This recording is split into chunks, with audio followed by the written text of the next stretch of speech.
Some people treat Athens as just a starting point for their Greek island adventures, and while the islands are fantastic, if you are a lover of art, history, mythology, and great coffee, then Athens is most certainly worth a few days on your itinerary. Plus, in comparison to a lot of European cities, it's relatively affordable, and there are so many things to do.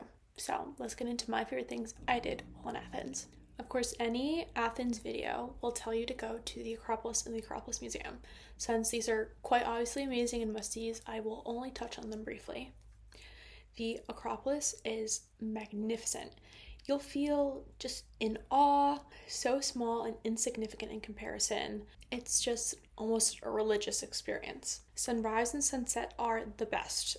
Crowd-wise, they'll be the smallest, and the light will provide for the most beautiful photos. The Acropolis Museum gives great context for what you've just seen in the Acropolis, making it all the more impressive. The best free activity I did while in Athens was climbing Mount Lysipetus. This hike is double the height of the Acropolis and provides phenomenal views across the entire city. Let's jump to the past, to me when I was in Athens for my review of this experience. So I'm descending from this hike. I thought I would give you my thoughts. I really liked it. It was harder than I was expecting. I don't know what I was expecting, to be honest, but it's quite steep, like you're zigging and zagging all the way up, and sometimes it's like kind of sheer on the side, which can be a little nerve-wracking if there's like a ton of people on the trail.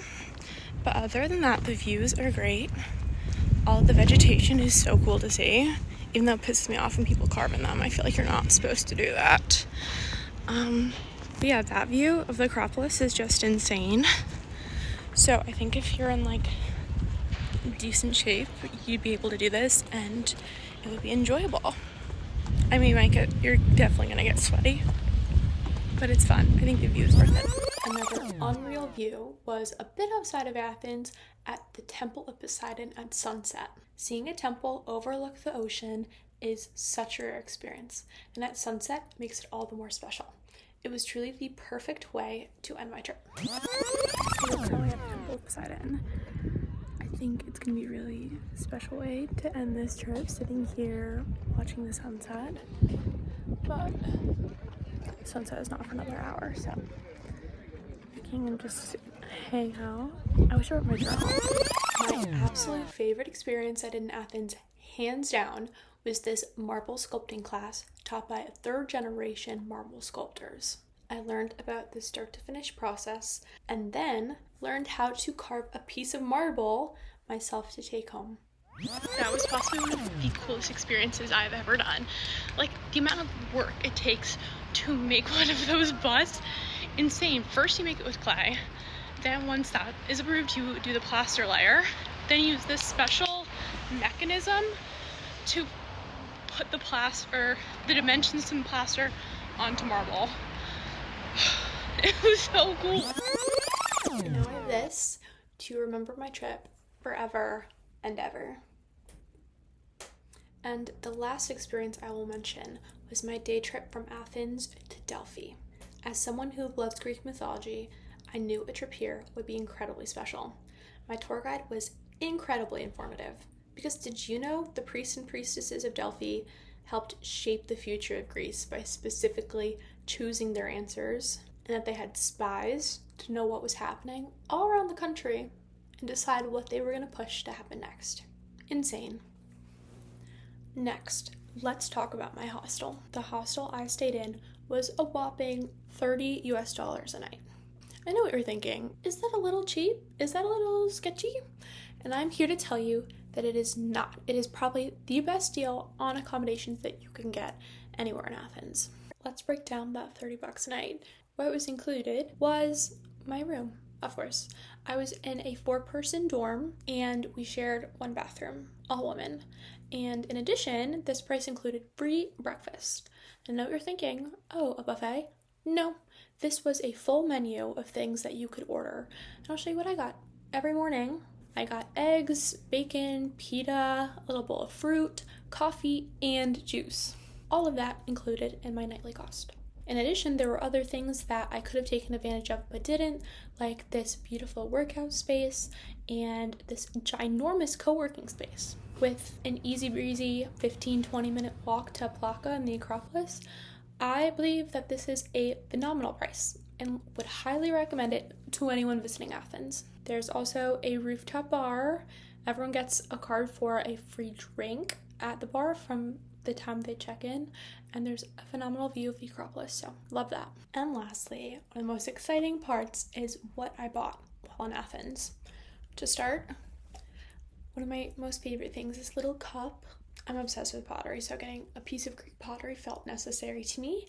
This cup was 22 euros. Next, I got this adorable little magnet for 2 euros. I got this notebook with Pensive Athena for 2.50 euros from the Acropolis Museum. And my last and most exciting purchase was this top. It ties into a little bow and is just such a fun layering piece, and I got this for 39 euros.